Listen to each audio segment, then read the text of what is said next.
बिस्मिल्लाहिर्रहमानिर्रहीम। अस्सलाम वालेकुम। मेरा नाम है ज़ीशान उस्मानी। हमारे माशरे में बहुत सारे मसले हैं।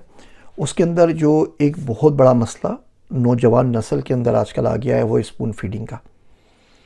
उंगली दो तो पोछा पकड़ लें। कोई बंदा कुछ से काम नहीं करना चाहता। अब यकीन करें, सोशल मीडिया के ऊपर मैसेजेस आते रहते हैं। तकरीबन कोई 2-3 हज़ार मैसेजेस रोज़ के आ जाते हैं। अब तो इतने सारे हो गए कि पूरी ज़िंदगी भी लगा दूँ तो जवाब नहीं दे सकता। और उनमें से 90% मैसेजेस को पढ़ने के बाद दिल भी नहीं चाहता जवाब देने का।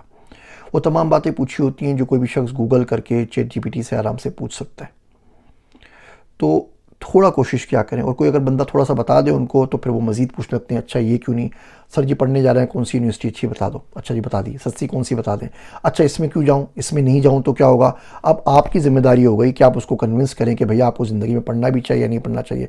अच्छा नहीं पढ़ूँ तो क्या होगा, अच्छा जो मेरी कज़न है वो तो नहीं पढ़ रही, अच्छा जो मेरे खाला हैं वो तो ये बोल रही हैं। अब वो आपसे मुकालमा शुरू कर देगा, बहसबाजी शुरू कर देगा। आपको ऐसा लगेगा आप गाइड नहीं कर रहे, आप कटहरे में खड़े होकर उसको बता रहे हैं। तो ये स्पून फीडिंग को छोड़ दीजिए। दुनिया में हर चीज़ अवेलेबल है यार, सारी किताबें अवेलेबल है। हम जो आपसे बातें करते हैं क्या करते हैं, किताबें पढ़ के उसी बातें कर रहे होते हैं ना। हमने भी कुछ पढ़ा होता है, वहाँ से आप क्यों नहीं पढ़ सकते। दो आंखें हमारी हैं, दो आंखें आपकी हैं, दो हाथ हमारे हैं, दो हाथ आपके हैं। आपके पास तो ज़्यादा टाइम है, हमारे पास ज़्यादा टाइम भी नहीं, हमसे अच्छा पढ़ सकते हैं। मैं जब पढ़ने के लिए आता था शाह लतीफ़ खैरपुर के अंदर, तो ये नियत करके आता था यार टीचर ने कुछ पढ़ा दिया तो पढ़ा दिया माले गनीमत की तरह, अदरवाइज़ पढ़ना खुद ही है। जिस किताब से वो साहब पढ़ के आ रहे हैं उसी किताब से आप पढ़ना है। आपकी अंग्रेज़ी शायद उनसे अच्छी हो, आप उनसे अच्छा शायद पढ़ लें। तो स्पून फीडिंग की आदत छोड़ दीजिए। किसी भी शख्स से दुनिया में, वो आपके माँ हो, बाप हो, टीचर हो, आपका दोस्त हो, भाई हो, मेंटर हो, कोई भी शख्स हो, सवाल पूछने से पहले अपने आप से पूछ लीजिए कि क्या कोई तरीका दुनिया में नहीं बचा कि सवाल का जवाब मैं मालूम कर सकूं खुद से। और जवाब अगर ना में आए तो उस शख्स से पूछ लीजिए, आप उसे गाइड ले लीजिए, उसकी एक्सपर्ट राय होती है। बिल्कुल तमाम बातें बिल्कुल ठीक है, आप ज़रूर कर लीजिए, लेकिन थोड़ी सी मेहनत तो खुद से कीजिए ना। कुछ पढ़ के उसके बारे में पढ़ के चले आइए, उसको कुछ और पूछ लीजिए।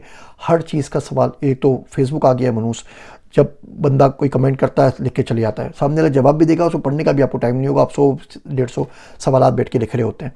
तो ये हमारी पूरी की पूरी जो कौम है, जो हुजूम है, ये सवालात का मजमुआ बन गया है। आप किसी बच्चे को गाइड करने के लिए बैठे हैं, वो एक सवाल से शुरू होकर शाम तक 150 सवाल पूछ लेगा, और अगले दिन उसको याद भी नहीं होगा कि उसने सवाल क्या पूछे थे और जवाब क्या है तो और क्या होता है। तो ये स्पून फीडिंग की आदत से बाहर निकल जाइए। अब आप बड़े हो गए, बड़े होने का सबूत दीजिए। जब ये लोग सवाल मुझसे पूछते हैं जिनकी उम्र 40 होती है, 50 साल होती है, 60 साल होती है, 70 होती है, 20 होती है, तो मैं उनको बोलता हूँ कि अभी तक आप पालने के अंदर हैं, अभी तक आप बड़े ही नहीं हुए। फिर वो बुरा मान जाते हैं, क्योंकि वो अभी तक यही चाहते हैं कि फीडर बना के उनके मुंह में कोई लगा दे तो वो पी लेंगे, अदरवाइज़ उन्होंने खुद से कुछ नहीं करना। और ये कोई अच्छी रविश नहीं है। माफ़ी चाहता हूँ तल्ख़ बातों के लिए, लेकिन कभी कभी तल्ख़ बातें बड़ी ज़रूरी होती हैं ज़िंदगी में आगे बढ़ने के लिए। उम्मीद करता हूँ इसको ठंडे दिल से सोचेंगे ज़रूर। मेरे वास्ते दुआ कीजिएगा। मैं हूँ आप सबका ज़ीशान उस्मानी।